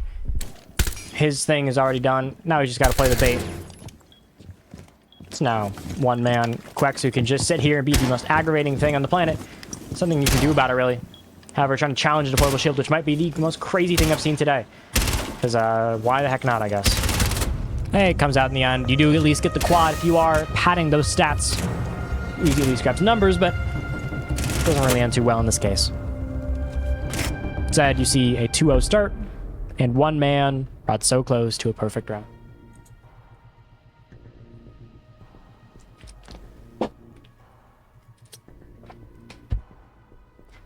I don't remember. I think it's...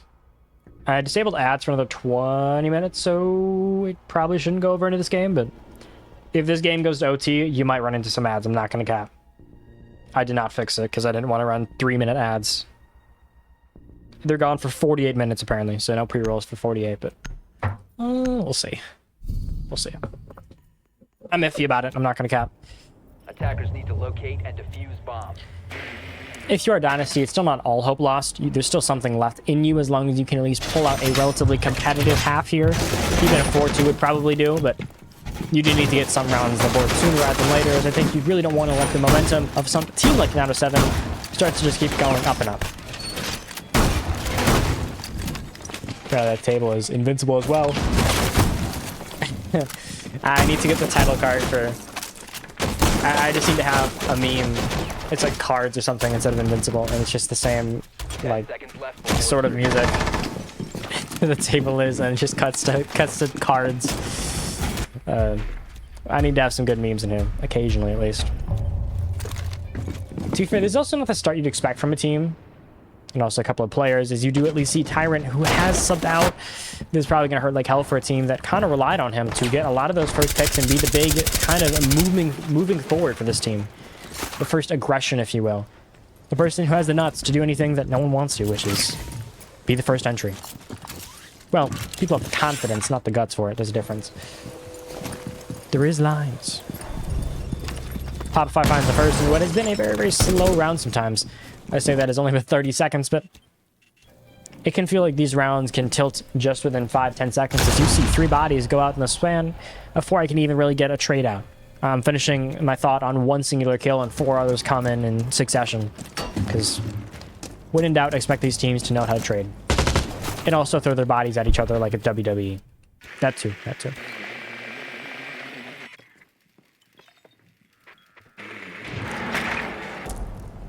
You really see a basic progression if you're Dynasty, but you would want to see more, especially for having 1 player down. You don't have the space nor the time to really mess around here.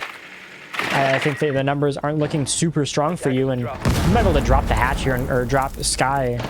It's going to be a bit of a crazy play if you wanted to. There isn't too much actually looking in your direction, I'd argue. We do at least see 1 player in Cigar, and we do know what his job is, which is to hopefully cause some more chaos onto the oncoming side. 3rd floor, more bar, white stairs, but if you get anybody here, it helps. Tori at least finds Popify, making sure that entry gets traded out much later, obviously, but still a good trade nonetheless. You have the role player of Dark left in what is, to be fair, a dark corner with not a lot of space he can move, but He has to just fall off, keep his numbers, keep the time. Instead, Quex at least finds one to make it a 3v4. Numbers looking up, but it just feels like the team of Dynasty is a little bit off without their signature piece. The piece that got them so much time, so much space. It isn't there anymore. And you're kind of seeing that at times where the aggression isn't there. KGB isn't filling the same role. KGB, so. Rita, Quex all find one there, and a bit of a committee effort to make this 1v4 where it should be all but over. As we're seeing, the big difference is that Tyrant is that man, the man that can change quite a few games, quite a few rounds, but instead, you have a Witch version of him, and you're going to see that as Vux finishes and a 3-0 start for 9-7. Once again, losing a player like Tyrant is going to be the big issue. You couldn't afford to lose him. He was so important to your team and to how you guys has played. And now you lost that main piece. You lost your instrumental point to how you made that game close. How you made those rounds that you did win, you go your direction. Instead, you're going to have to play it iffy. You're going to have to play it unsafe. You have to get risky. Which, a team like Dynasty isn't really unknown to the idea of playing a risky, dumb idea for hopes, but it's not really what you'd want to see in a playoff games. You'd hope to see some strategy. Maybe not an echo ban. That seems like a bit of a target ban. I think Uzi lost it just a tad. And since he never said anything about me not calling him Uzi, I'm going to call him Uzi. Yes, this is ridiculous.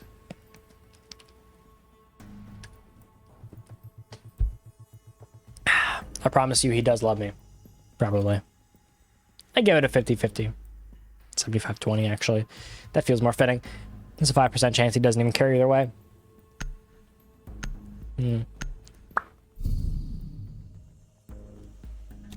I mean, overall, I think Alvin...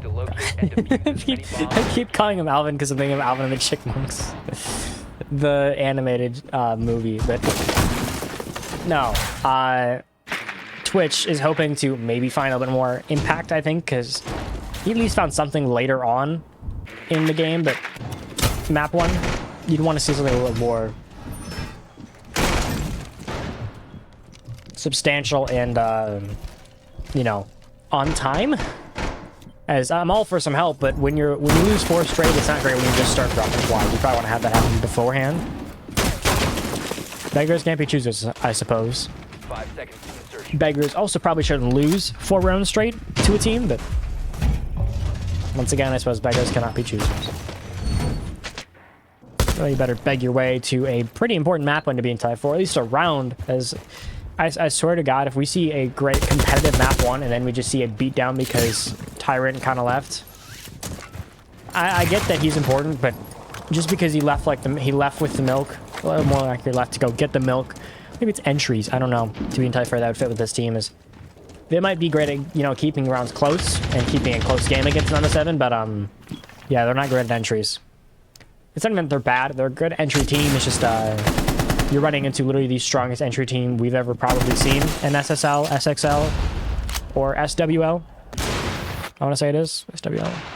Other than that, I'm gonna catch an earful from someone for saying that. But overall, I mean, we'll see. I think numbers aside, you can still at least have some hope if you are a Dynasty fan. Not a lot, as what you're really hoping for is probably not going to come to you right now. There's still something in there, probably. Still some sliver of chance that you can find around, get this back on track, and maybe 4-2 half is all in, oh my god. A 4-2 half is all in sight. That also means you're going to have to win some of these big fights here. And so far, we just haven't seen it, as so far, you're almost losing to a spawn peek you know is coming.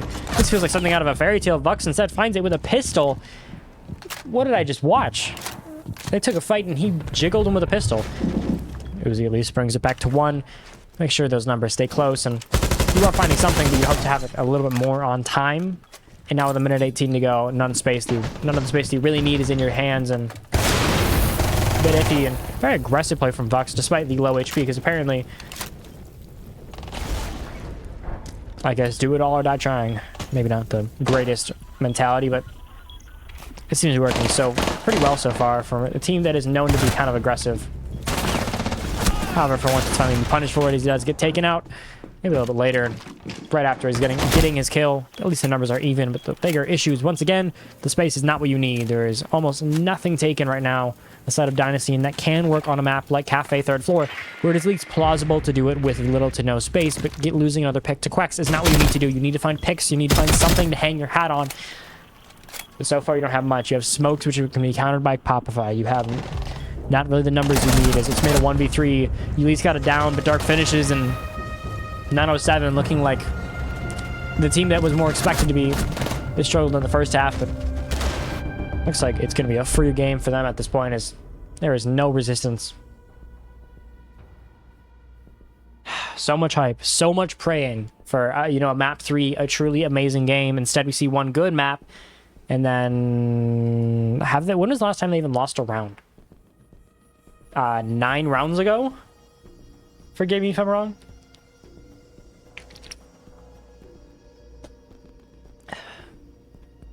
If it's not 9, we are certainly approaching a point where it's a little concerning for Dynasty, as the momentum certainly shifted one way and they haven't been able to even touch it. They have not called a timeout, because apparently console teams are allergic to the idea of talking to each other for a minute straight. It could also be certainly due to the issue that they don't have their main real entry in Superstar anymore, Tyron. His kills weren't exactly crazy, but he was also a very important part of this team mentally. I think having a player with that much chemistry does matter a lot, and you're seeing that where, if we're comparing stats round per round, he was already at a very positive rate, if I'm not mistaken. And he was performing, I think, a lot better in terms of just space being taken and overall proficiency with the team. I'm not seeing that from Nyx. In a time where it is so much more necessary, he is not the player to step up. Which is more concerning, to be entirely fair, because Dynasty need this win. They need to find something to grab onto. Because so far, they're losing in the entries, the trades, the cost, the refrags, the traded kills, and the KDs, I guess. I don't think there's a single KD that's even better. That's not true. Popify and Buddha are doing ass. It's not their fault. It's not their fault that Quex is being greedy along with Vux and Dark. They just love taking picks and also apparently shoving down the throats, with Vux once again learning fire is not bad. Instead, he's going to run towards it as if it was, well, fire. Except on the other side of the attack. Takes the aggression. Finally, he's actually, punished for his actions of being the most aggressive thing on the planet. Taken down by Uzi. Makes it 6-4 and at least puts something in the hands of Dynasty, but time is once again the issue, as it feels like there's nothing being done.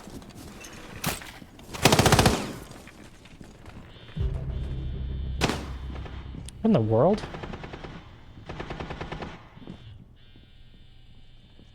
I got so far off. I got so far off focus. Quex takes another, finally taking out Uzi the Ash. And it can still be certainly done, but Quex apparently seems to be the driving forces. Once again, this man is on a roll. Why can't I see that through walls? That is weird as hell. Apparently we just got the mysterious black object. Pause. Can someone please stop Quex? It feels like he's just dominating the game and the entirety of this existence for Dynasty. Is who needs another player when you have one man to do it all? Apparently he's going to have to do it all, as he's left in a 2v1 with not a lot of options, but instead it's a quad, maybe an ace for the man. Maybe the Madman can pull it out as he just aces on them. Someone banned the SMD-12. What are we doing? This isn't even free bodies at this point. It's just free elo. Quex just aced on a team in semifinals. It's 5-0 half, and he is actually shitting on them.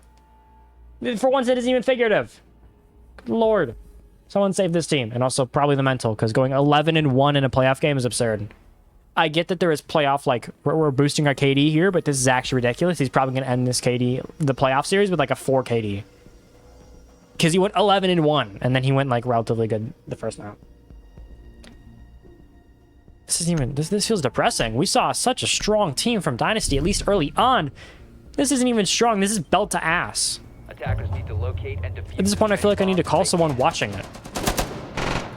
I feel like spectating it is illegal at this point, because it's just such a beatdown. Someone save themselves. Save Dynasty. Hashtag save Dynasty from being themselves. It's again, they're a very good team. Let's not deny that, but there was a reason they were the underdogs. The numbers, stats, and everything wasn't really in their favor, and their problem is they weren't really a different archetype. They're an aggressive team, but they're also not the better aggressive team, so what do you have to hang on? You looked in the early half, which is apparently strategy and also being relatively good at the trades. Now that we've seen Nanos having come into their own, it seems that that is no longer what is driving them, and you are down. You're down 5-0, and you are essentially looking just for a bandage to put on. As if this goes to 6-0, I think we should start saying our farewells to a team like Dynasty. This would be the last one for quarterfinals, realistically. We do get to see them play in the semis, which, to be entirely fair, should be a banger, and I'm probably going to take it because I'm taking it.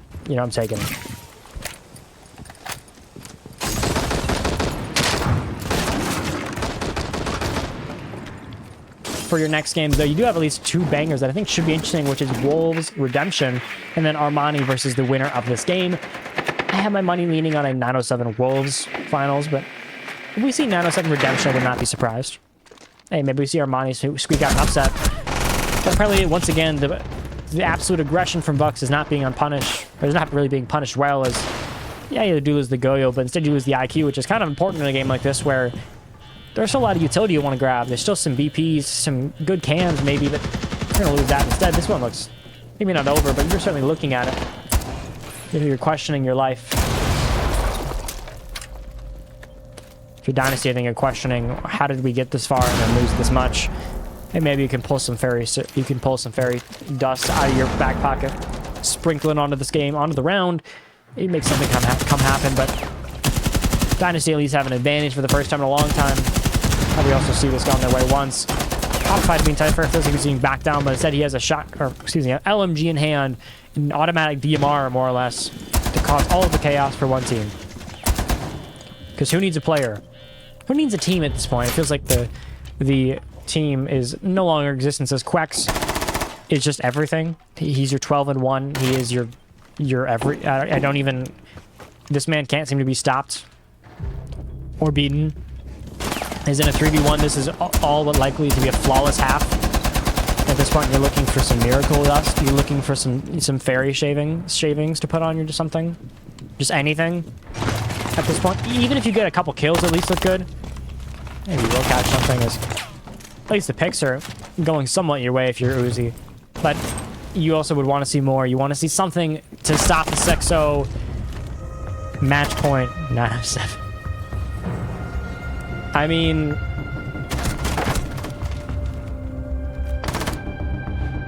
hey, I am this is to the match chat, by the way. I am not disrespecting. I'm statistically correct. There's a difference. If that includes shit talking, then maybe it does.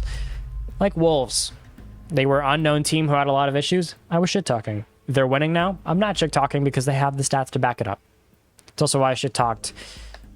Let's think here. I did not shit talk Monarchs. Actually, I thought they were fine. I didn't think they were gonna win, but I'm generally good with my numbers. And if my numbers back up my thinking, then I'm gonna shit talk.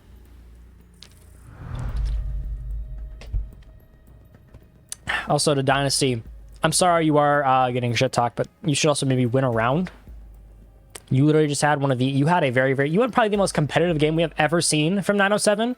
A game that looked close and maybe even going to overtime, which would be a first ever for them. Instead, you collapsed in map 2. You haven't shown any fight, and now you have to win 6 straight and pull a phase level comeback you have to pull a Fury level comeback and see a phase level throw for this to even be within reason of winning, and you still have to win another map after that. Not looking pretty. And 907 could very well get themselves a very strong 2-0 finish. Not any real competition. Map 1 was certainly scary, and I think that was at least a good look, but you have now won, what, 14 straight, if I'm not mistaken? They were down 4-2. Or it was 5-2. So you win 5 straight.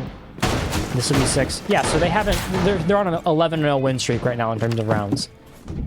With all due respect to anyone on Dynasty, you can't get a single round in between that, 1 and 2. I get that there are issues in dry spots within a team, but this is crazy.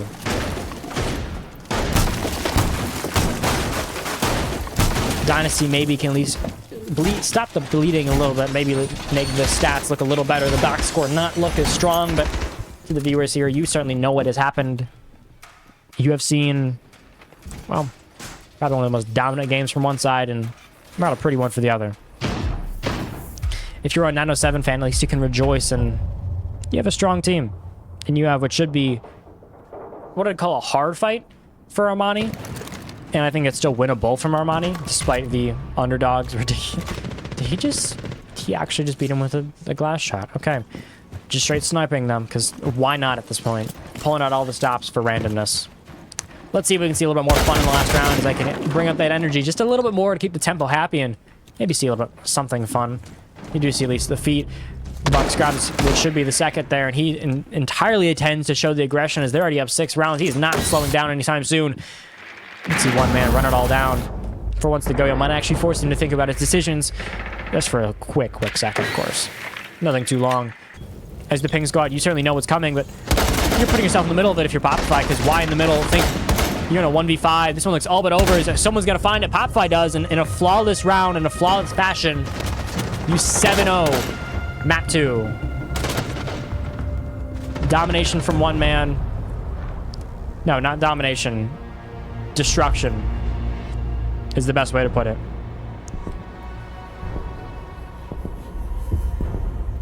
Double OG win. 7-0. That'll be all for tonight. We will see you in semifinals.